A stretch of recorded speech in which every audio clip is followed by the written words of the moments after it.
This is the IELTS listening test. You will hear a number of different recordings, and you will have to answer questions on what you hear. There will be time for you to read the instructions and questions, and you will have a chance to check your work. All the recordings will be played once only. The test is in 4 parts. At the end of the test, you will be given 10 minutes to transfer your answers to the answer sheet. Now turn to Part 1.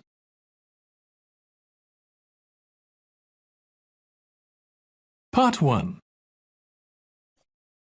You will hear a telephone conversation between a male insurance agent and a female client who wants to make changes to her policy. First, you have some time to look at questions 1 to 5.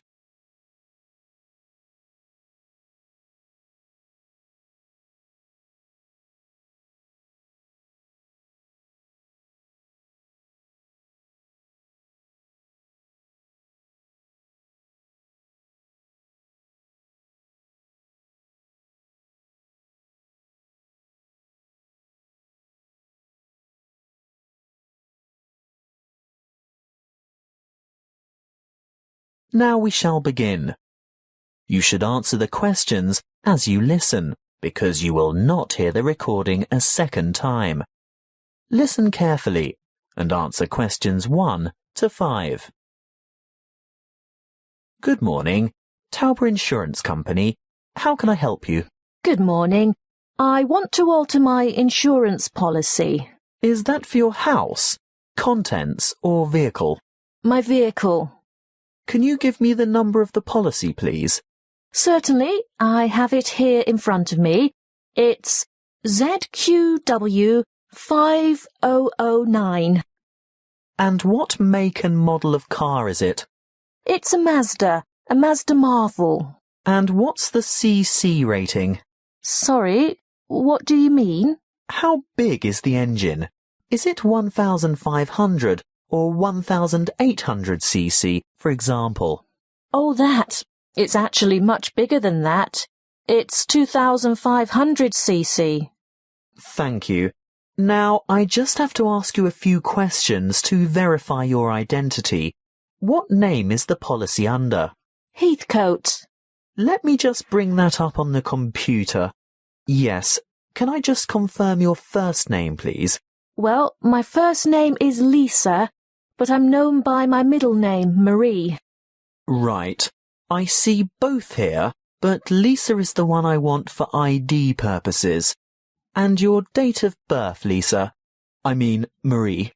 The 22nd of August, 1955. Correct. Just one more question before we get started. Can you remember the password on this policy? Oh dear, I didn't know I had a password on it. Everyone has a password. Would you like to take a guess? Possibly it's my mother's name. And what would that be? Sophia. Sorry, guess again. All right. Oh, I remember now. It's my grandfather's name, Jack. Yes, followed by some numbers. 1897, right? Correct. Now we can get down to business. What exactly do you want to change? Well, a couple of things. Firstly, I think it's overvalued at the moment. Can we reduce the value by $5,000? You mean bring it down to $15,000? Yes, I'm sure it's lost quite a bit of value over the past year. Done. Now, what's the other thing? Before you hear the rest of the talk, you have some time to look at questions 6 to 10.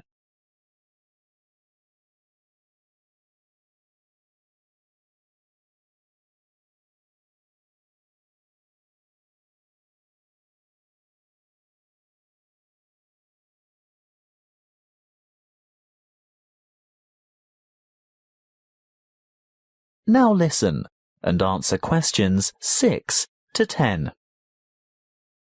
Well, I want to add the name of another driver to my insurance policy. Who is it? His name is Samuel Michaels. He doesn't have the same family name as you. No, he doesn't. Is that a problem? No, it shouldn't be, as long as he's over the age of 25. But we find it easier to get approval for family members. Oh, he is family. He's married to my daughter. He's my son-in-law. And he's 28, in fact. Good. And what would he be using the car for? Would it be business or social purposes? Not really. You see, I've injured my right arm and I'm having difficulty driving. It's not an automatic. I have to use the gear stick. And Sam, that is Samuel, offered to drive me to my appointments and so on. He's a good driver and I feel safe with him, but I'd like to know that the car is still insured with him behind the wheel. So that would be family reasons then? Yes, I think so. Will my premium go up? No, as long as you can provide us with a photocopy of his driver's license. A true copy. You know what I mean. You'll have to get someone from the Department of Transport to sign it, saying that he's seen the original document. I think we can manage that without any difficulty. Oh, and while he's at the department, he should ask them for a record of any driving offences, demerit points, that kind of thing. Only for the last 5 years, though. We're not interested in anything beyond that, but it's important that he has a clean record for the 5 previous years. Oh, I'm sure that won't be a problem. Is there anything else you need? Just the date for when you'd like this to take effect. Today, if that's possible. Yes, we can issue temporary cover from today's date, but full cover won't apply until we've received the paperwork and it's been approved. What exactly is temporary? He'll be covered for 2 full weeks, but it will lapse after that time if there's any problem with his credentials. That is the end of part 1. You now have 1 minute to check your answers to part 1.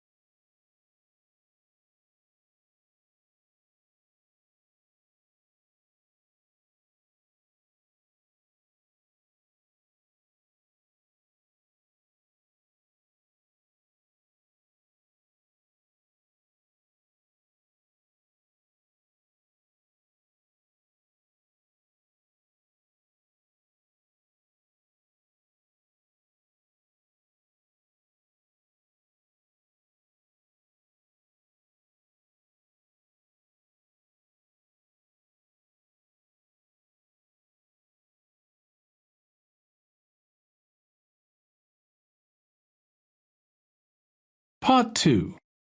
You will hear a counsellor from Health Services talking about confidence and goal setting. First, you have some time to look at questions 11 to 16.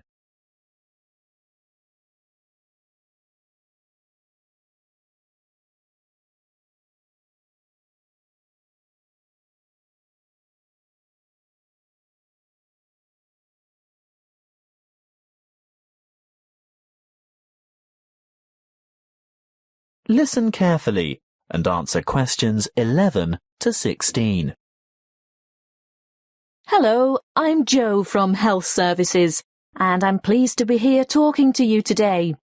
You've come here today to learn more about gaining confidence and setting goals. How many of you are truly positive thinkers? Positive thinking is the key to confidence. It doesn't matter whether you are playing a sports match, facing an interview, or preparing for an exam. If you apply positive thinking, you will gain confidence. This is the secret. Positive thought patterns. Positivity leads to confidence, which, in turn, will optimize your performance. What is the one simple mental strategy that all confident people have in common? They concentrate on success. But don't they ever fail? Don't they make mistakes? What happens when things go wrong? The crucial difference is that they don't dwell on failure. Everybody makes mistakes. I mean, how else do we learn? Rather than giving up or becoming depressed, the best strategy is to register the mistake, note what went wrong, and determine what would have been a better way to act or what could have been done differently in order to achieve a more successful outcome. Then move on. Yes, erase the negative emotions, allow those memories of defeat, frustration, or dissatisfaction to fade, and move forward. Negativity erodes confidence. You need to put aside your disappointments and focus on successful outcomes. Oh, it's not that easy, I can hear you saying. Well, no, it's not easy to forget failure, but no one ever fails completely, so congratulate yourself on the areas where you did do well.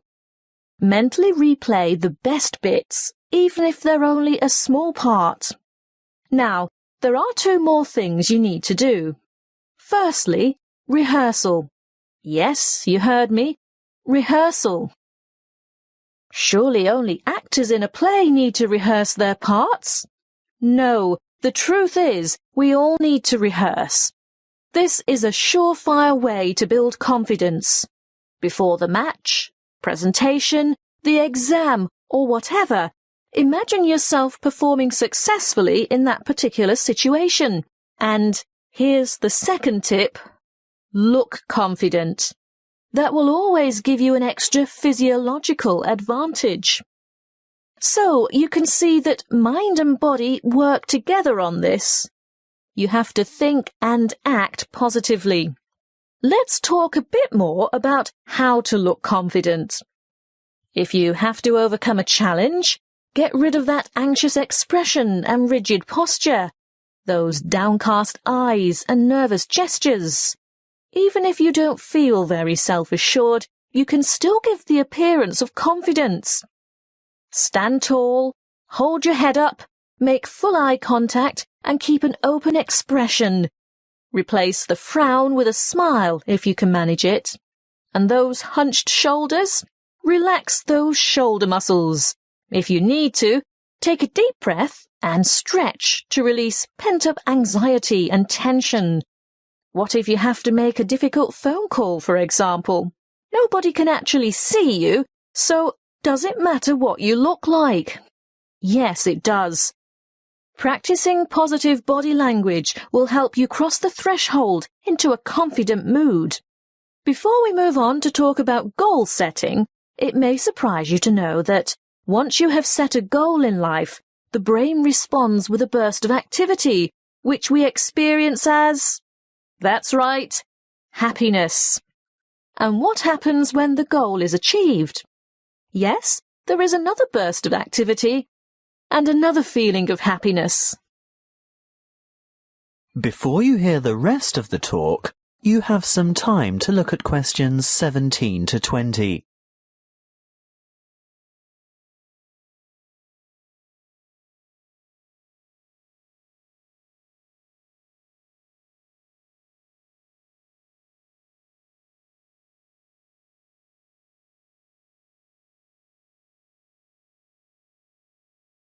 Now listen and answer questions 17 to 20.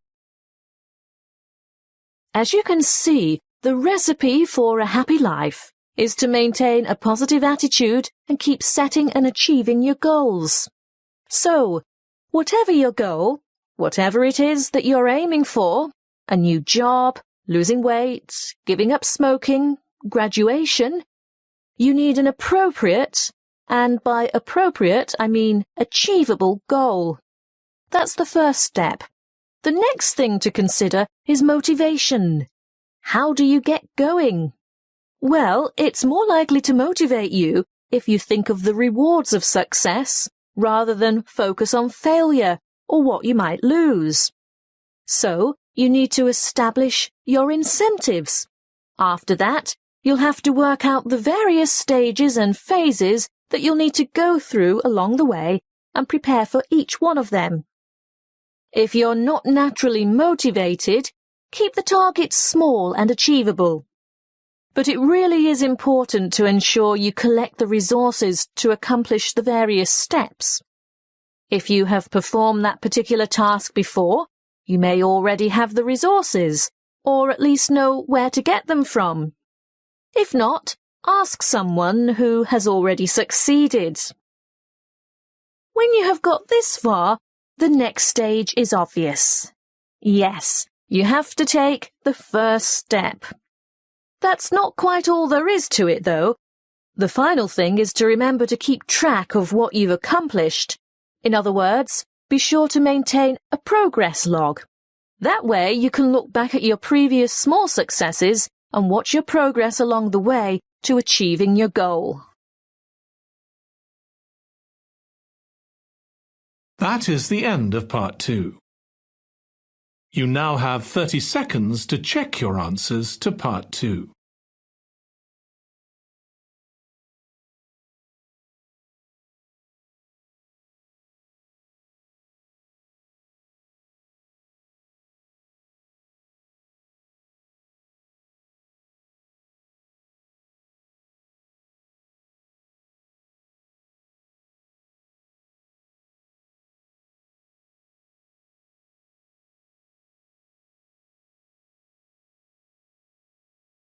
Part 3.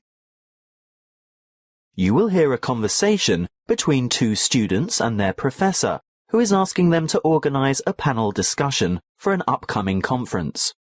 First, you have some time to look at questions 21 to 23.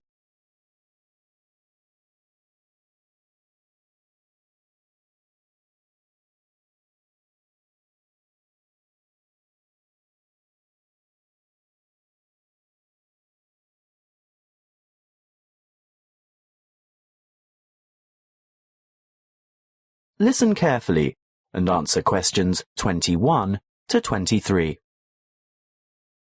Come in and sit down, Louise, Stuart. I suppose you're wondering why I've asked you both to come here today. Well, we've heard rumours. Forget the rumours. I'll get straight down to business. You know that I'm organising a conference on 17th century English literature? Yes, but... Well, I've arranged for 3 keynote speakers, and I've invited 25 panellists so that we can have 5 panel discussions. And I want you two to organise one of the panel discussions. But we haven't done that before. Is it like a team presentation? No, the purpose is quite different. In a team presentation, the group presents agreed-upon views, as you have both done at the end of a group project. Yes. Well, in a panel discussion, the purpose is to put forward different views. We want to expose the audience to several different viewpoints at the same session. It can help the audience evaluate their own positions regarding specific issues, and if it's well conducted, it's usually more interesting than a single speaker forum. Before you hear the rest of the conversation, you have some time to look at questions 24 to 30.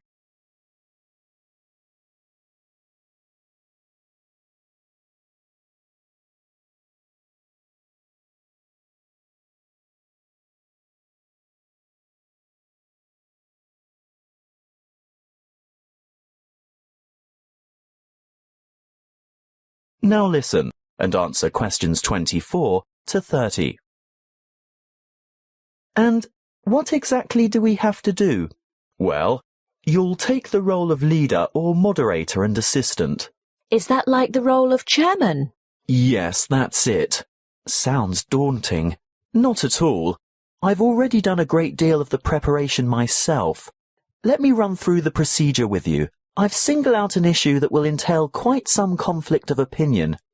I've selected panellists who are well informed and will probably have contradictory points of view. That's very important, you know. Actually, I feel a bit nervous.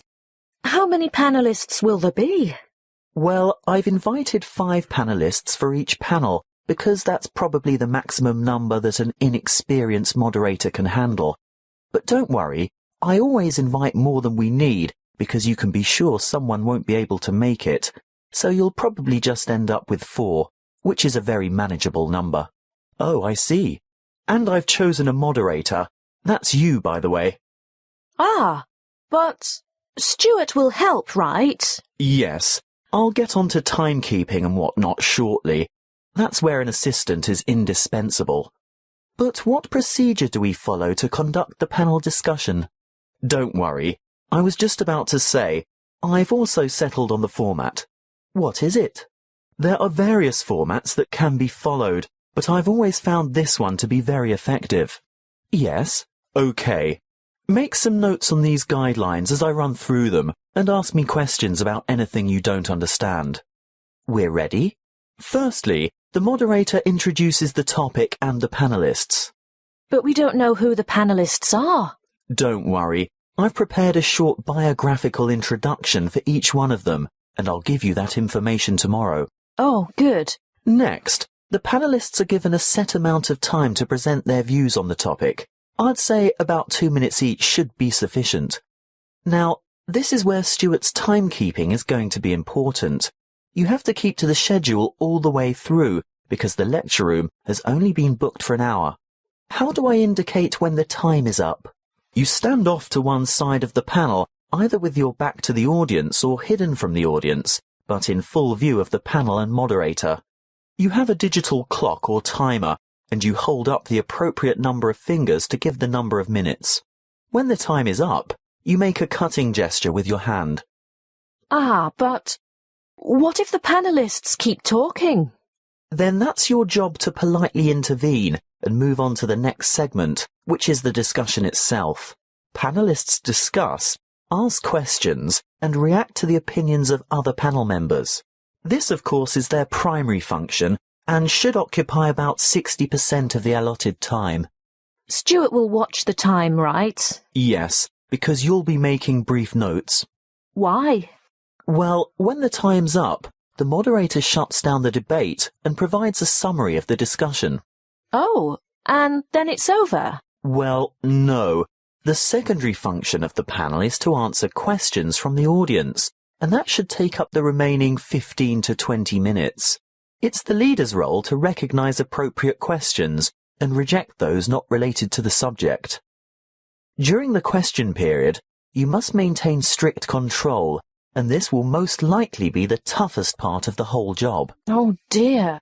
Stuart will of course help you here by ensuring that as many people as possible have a chance to ask their questions, and that no one member of the audience tries to dominate. With about 5 minutes to go, he'll announce that there's time for only a couple more questions, then announce, last question. And then it's over? Not quite. You still have to acknowledge the involvement of the panelists and invite the audience to thank them with a round of applause. Should I clap too? Yes, you should both take part in the applause. That is the end of part 3. You now have 30 seconds to check your answers to part 3.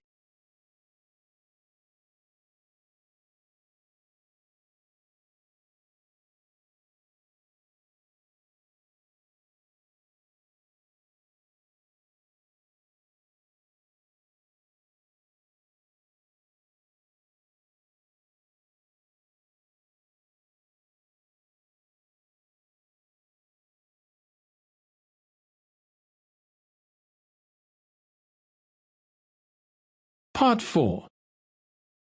You will hear a talk on hydroelectric power. First, you have some time to look at questions 31 to 40.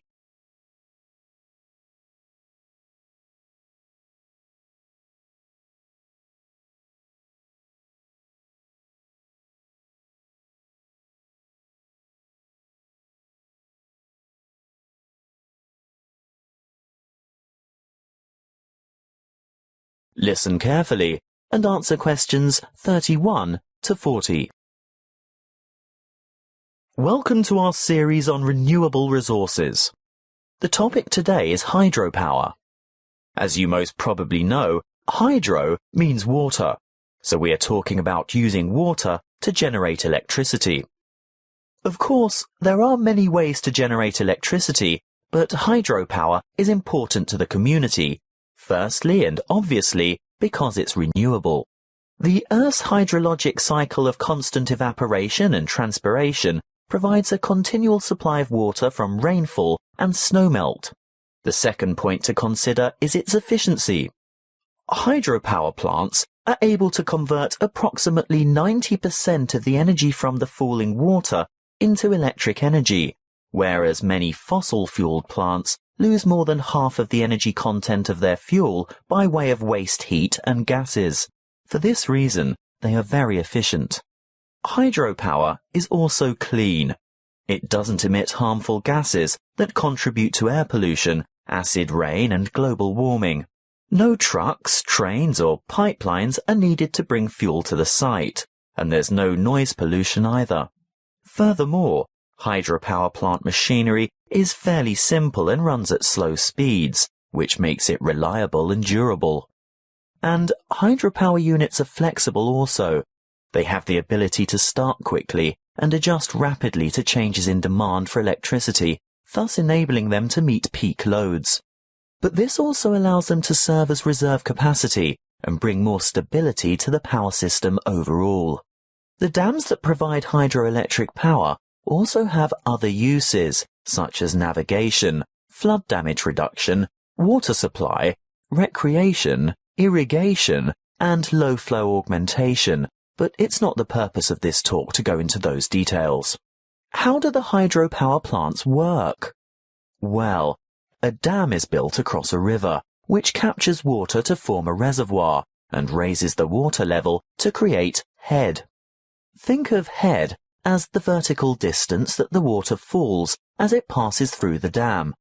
In other words, the difference in water level between the reservoir behind the dam and the river below. Water from the reservoir flows through an intake gate into a penstock.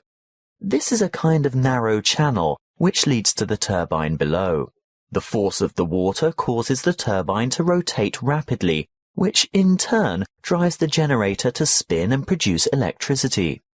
The electricity is carried the long distances from the powerhouse to substations on the outskirts of cities via power lines. Can you build a hydropower unit on any river? Well, no. Just having water in a river isn't enough. A good dam site must have enough stream flow as well as enough head. A fast-flowing river on the plains is probably not suitable because a dam couldn't be built high enough to provide the head needed for efficient production of electricity. On the other hand, dams in arid high country may have plenty of head but insufficient stream flow. The perfect spot for a hydropower plant is where the right combination of stream flow and head exists. What about the environment? Surely the construction of large dams has an environmental impact. Well, yes it does. Certainly dams and reservoirs are built to improve the lives of people living in towns, farming communities and cities. But there must be a balance between development and preserving the natural environment. Needless to say, the natural river environment is changed, which leads to changes in river ecology and aquatic habitat. Sometimes, for example, dissolved oxygen levels below dams get so low in summer that there is a negative impact on aquatic life. These levels can be improved, however, by using special aerating turbines and/or injecting oxygen directly into the stream flow. In order to protect and improve the habitat for endangered and other species of birds, fish and water life, there needs to be a thorough review of operating plans to see if a better balance can be achieved. Hydropower plant design and operation must not only meet the needs of consumers for electricity, but work hand in hand with agencies whose concern is for the fish and wildlife, water quality and water supply. That is the end of Part 4. You now have 1 minute to check your answers to Part 4. That is the end of the listening test. In the IELTS test, you would now have 10 minutes to transfer your answers to the answer sheet.